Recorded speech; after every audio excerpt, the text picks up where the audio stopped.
Buonasera da Sicilia 24, le principali notizie. È un parente della vittima, il presunto killer del dipendente di una farmacia freddato a colpi di pistola in pieno centro a Palermo. L'omicidio ripreso dalle telecamere, nel video il volto dell'assassino.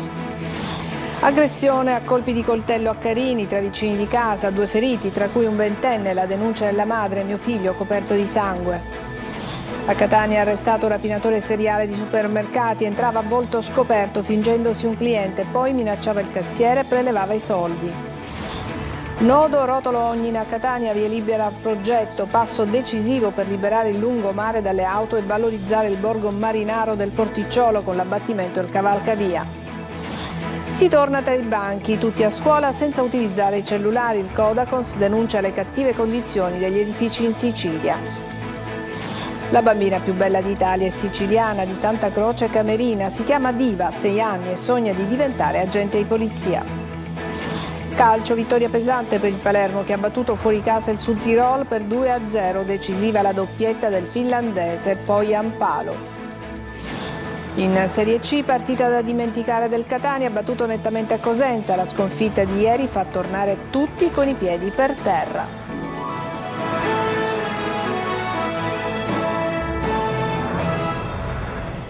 Bentrovati, è stato un omicidio in diretta, quello avvenuto questa mattina a Palermo. Il killer che ha ucciso Stefano Gaglio è un parente della vittima, lo ha aspettato nella farmacia dove la vittima lavorava e lo ha freddato con 4 colpi di pistola. Un uomo di 60 anni si trova in questura, interrogato dagli inquirenti, è il sospettato. Marco Gullà.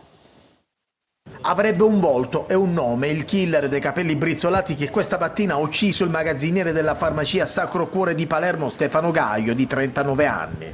In queste ore si trova in questura, interrogato dagli agenti della squadra mobile. Grazie alle telecamere della stessa farmacia, gli uomini appunto della mobile sono arrivati a lui. Secondo le prime indiscrezioni sarebbe un parente con il quale la vittima avrebbe avuto alcune discussioni, anche sopra le righe, litigi legati a questioni familiari. Questa mattina il killer lo ha atteso al lavoro, sapeva a che ora trovarlo. Gaglio aveva lasciato a scuola una delle 2 figlie e avrebbe parcheggiato lo scooter. Nei video delle telecamere di videosorveglianza si vede un uomo con i capelli brizzolati, intorno ai 60 anni, a volto scoperto, che si aggira nei pressi della farmacia. Appena arriva Gaglio, il killer gli piomba addosso, estrae la pistola e gli spara 4 colpi. L'uomo crolla a terra, in agonia, morirà qualche minuto dopo. Nel frattempo il killer scappa a piedi, poi sale a bordo di uno scooter e si dilegua. I testimoni oculari dell'agguato hanno riconosciuto l'uomo individuato nelle prime ore del pomeriggio. Un omicidio plateale in pieno giorno compiuto davanti a tanti testimoni.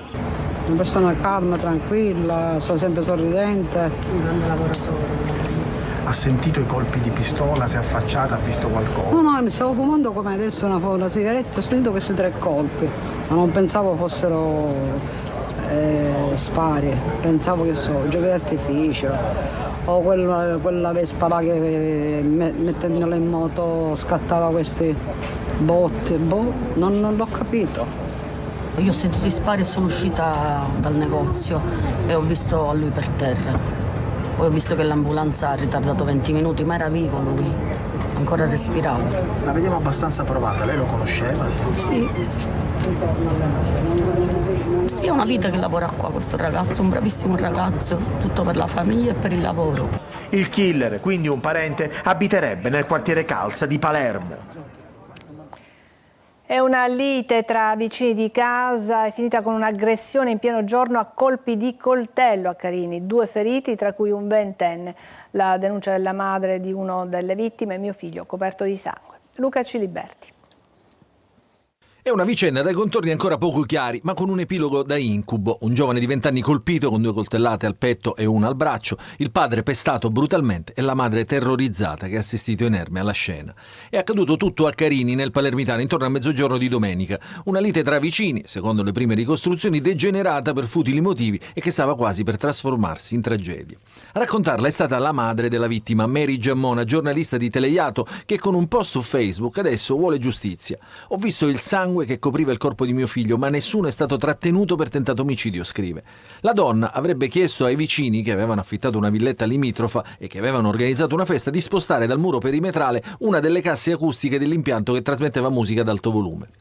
In un attimo gli animi si sono scaldati, sono volate parole grosse contro la donna che hanno costretto il marito, preoccupato, ad intervenire. Da lì in poi la situazione è degenerata all'inverosimile. L'uomo è stato accerchiato e preso a calci e pugni dal branco. Il figlio di 20 anni, nel tentativo di aiutare il padre, si è messo in mezzo mentre un altro uomo ha tentato di farsi giustizia con un coltello.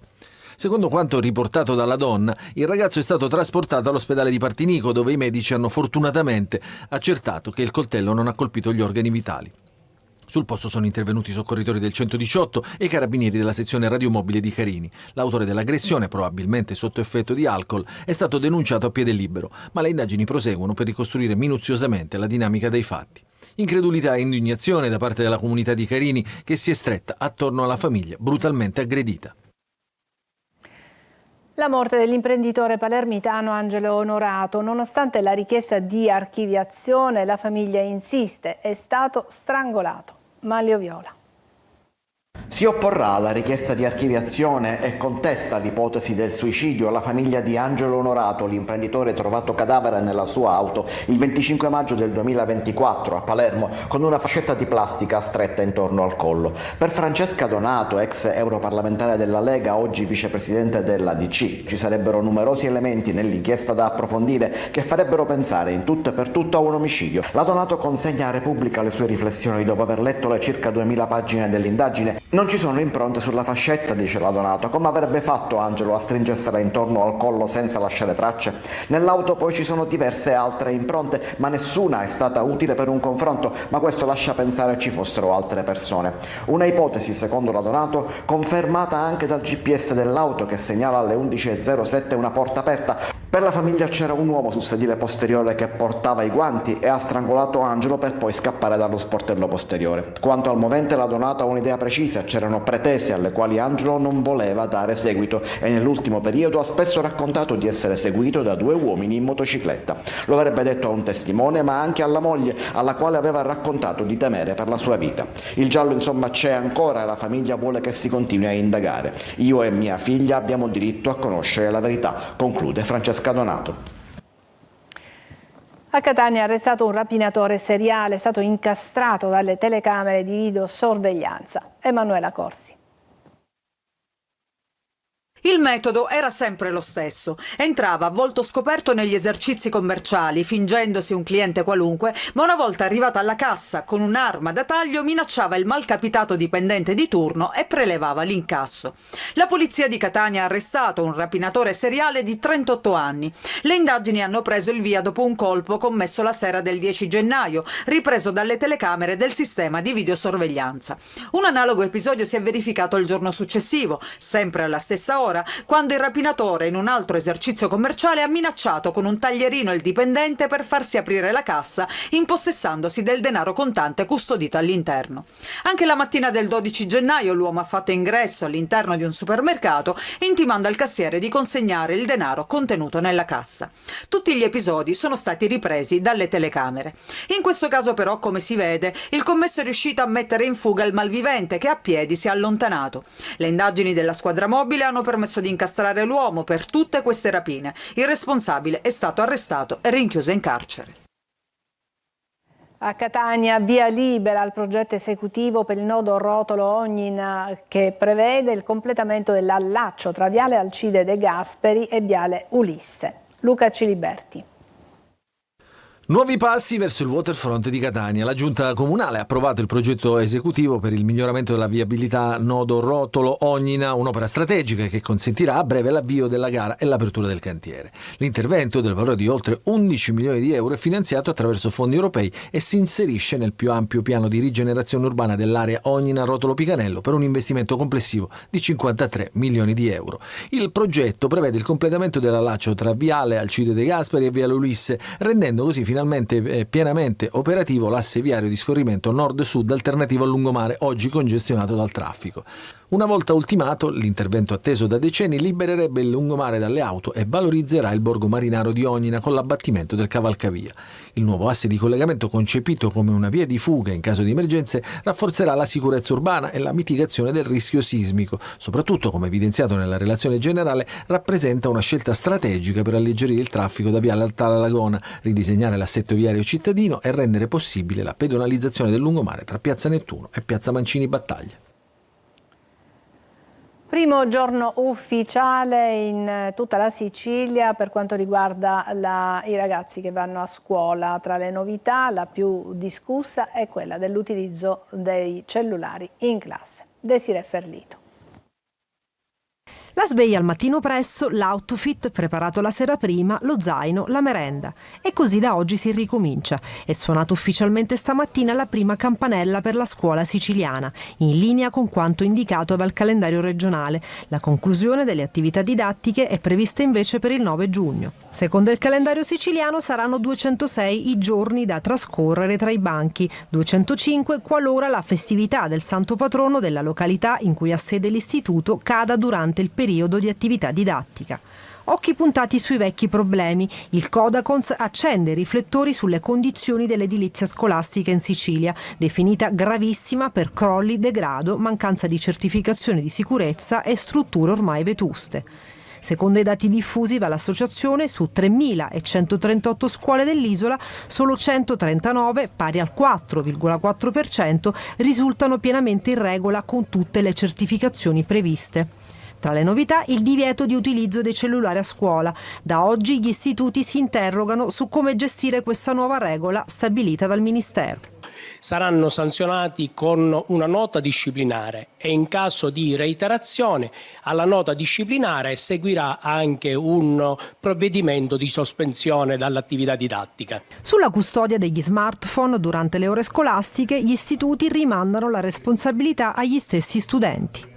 Non abbiamo armadietti, quindi per non gravare molto sul docente la responsabilità.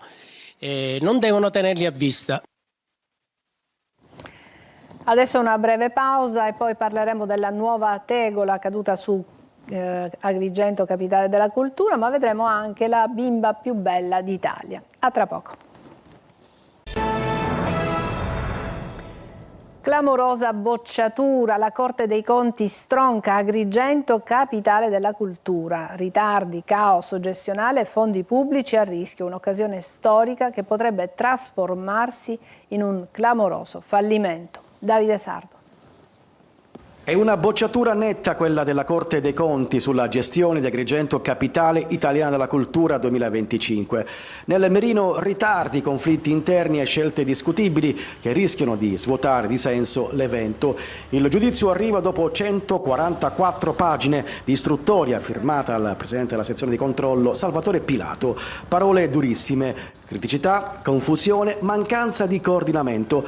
Su 44 progetti previsti, solo 18 hanno spese reali, una decina non sono mai partiti. Mancano poco più di 3 mesi alla fine dell'anno, con oltre 6 milioni di fondi pubblici già in ballo da Comune, Regione e Ministero della Cultura. 11 i rilievi principali: rendicontazione lenta, nessun controllo sui costi e persino assunzioni a tempo indeterminato per un evento che scade nel 2025. Scelta definita incomprensibile. Caso emblematico quello dell'ex direttore Roberto Albergoni, dimessosi dopo aver firmato contratti stabili. Il successore Giuseppe Parello ha avviato licenziamenti e chiesto consulenze legali sui premi di produttività, come 45 milioni di euro al vecchio direttore generale. La fondazione ha tempo fino al 25 settembre per difendersi.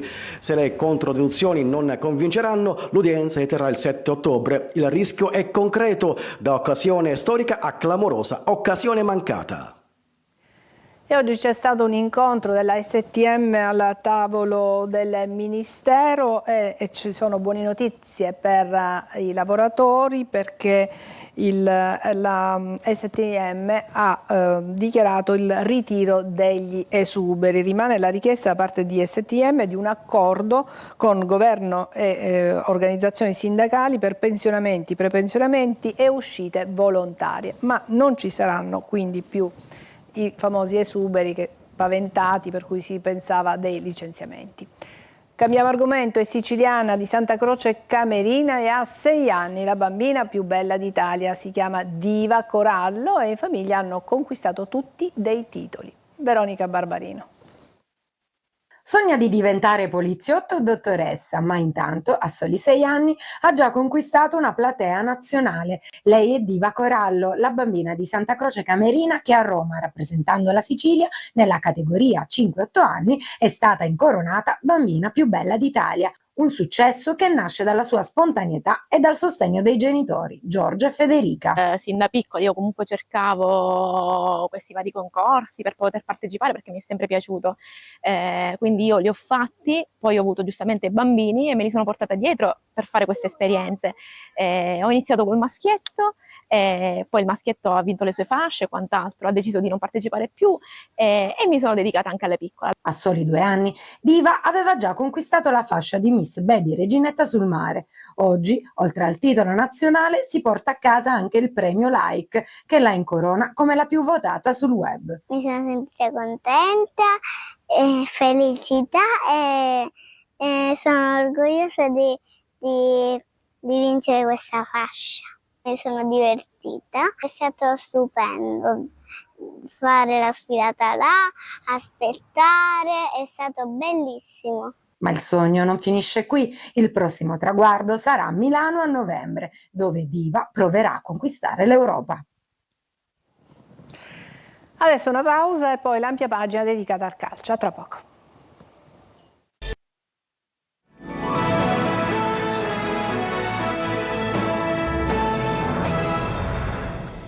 Eccoci al calcio, vittoria pesante per il Palermo che ha battuto fuori casa il Sud Tirol per 2-0, decisiva la doppietta del finlandese Poyanpalo. Marco Gullà.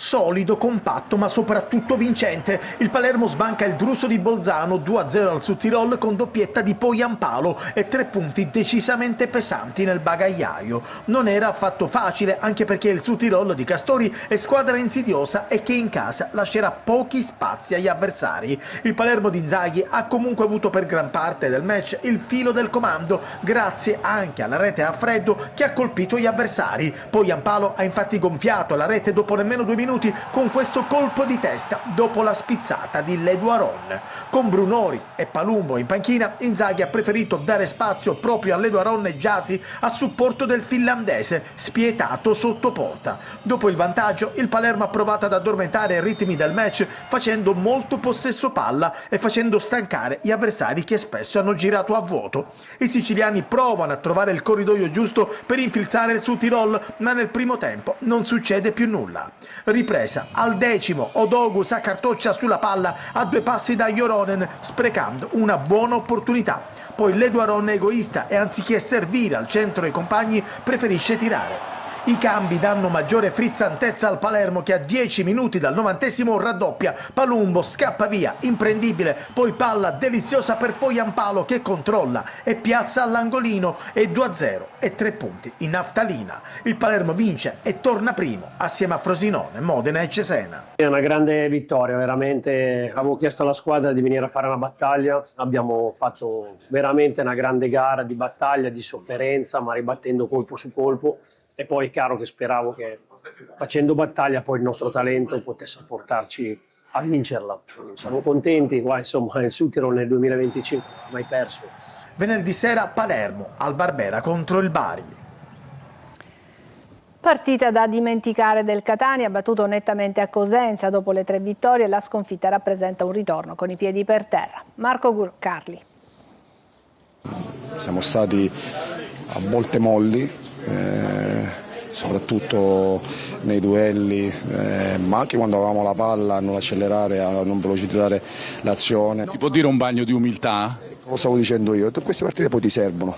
Siamo stati molli e bagno di umiltà, parole che si ripetono e si rincorrono a Catania dopo la prestazione deludente a dir poco e il pesante risultato di Cosenza. Il primo tempo senza lo straccio di un'occasione e il gol del vantaggio di Ricciardi dopo il batti e ribatti in area e l'intervento del video support a seguito del tocco al di là della linea di Di Gennaro.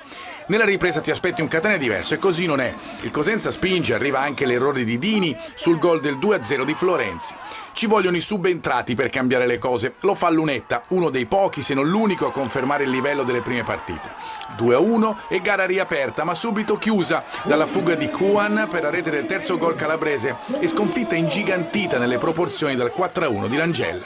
Ci sono anche le traverse colpite da Forte e da Di Tacchio nel finale. Il suo ritorno è importantissimo per dare alternative in mezzo. Jimenez in quella zona non convince, mentre in attacco si aspetta Caturano. Una piccola contrattura, lui ha questo fastidio un po' diramato, non su un punto, e quindi dobbiamo essere attenti a capire se è una cosa passeggera da niente oppure se è una cosa che gli può pregiudicare una partita da 45, 60 o 90 minuti. Sasà sta lavorando come Alex Rolfini, ci auguriamo tutti che possano rientrare il prima possibile, se il prima sarà la partita con il Sorrento saremo felici, altrimenti li aspetteremo.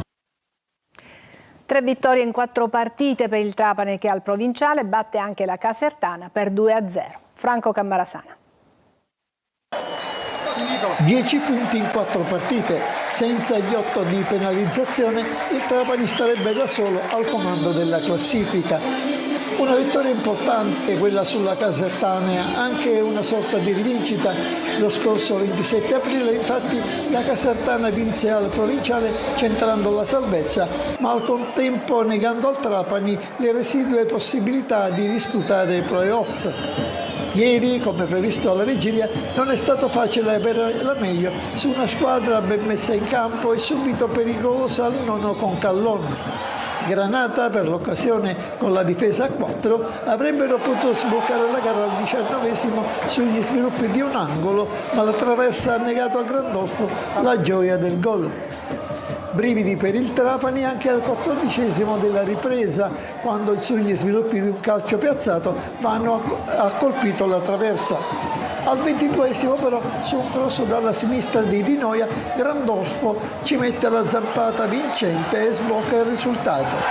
La Casertana si sgonfia e 5 minuti dopo Ciotti la punisce ancora in una delle sue veloci scroppate. Al 30esimo Casertana vicino al gol, ma la difesa granata esce vincente da una furibonda mischia quasi sulla linea di porta. A fine gara Grandolfo e soci sotto la curva per godersi un bagno di applausi. Il Tribunale di Messina ha dichiarato il fallimento dell'ACR Messina, la società di calcio che milita in Serie D. A rischio adesso c'è la stessa prosecuzione del campionato. Francesco Triolo. La sentenza è stata pubblicata nella prima mattinata e rende ufficiale ciò che si paventava da tempo. L'ACR Messina in liquidazione giudiziaria, ovvero stato di fallimento. A decidere è stata la sezione fallimentare del Tribunale di Messina su richiesta della Procura. I giudici scrivono nella sentenza che l'entità rilevantissima dei debiti, la mancanza di liquidità e la perdita di esercizio considerevole rendono ormai manifesto un irreversibile stato di insolvenza, cioè una situazione non transitoria, grave ed irreversibile di oggettiva impotenza economica e non già di temporanea illiquidità, per la quale l'imprenditore non è più in grado di far fronte e con mezzi normali alle proprie obbligazioni. Nominata la curatrice fallimentare, la dottoressa Maria Di Renzo, che dovrà provare a garantire la prosecuzione dell'attività sportiva con una procedura ad evidenza pubblica da organizzare in tempi relativamente brevi. La curatrice dovrà quindi quantificare le spese effettive che dovranno essere sostenute da eventuali acquirenti. Cosa succederà però adesso è tutto da decidere, perché per la prosecuzione dell'attività sportiva i costi devono essere compensati dagli introiti, al momento minimi. Nel frattempo la strada immediata potrebbe essere quella di ottenere un esercizio provvisorio dell'attività sportiva per evitare l'esclusione dal campionato e poi l'indizione di un'asta pubblica. Ci fermiamo qui, è tutto per questa edizione di Sicilia 24. Grazie per averci seguito, buona serata.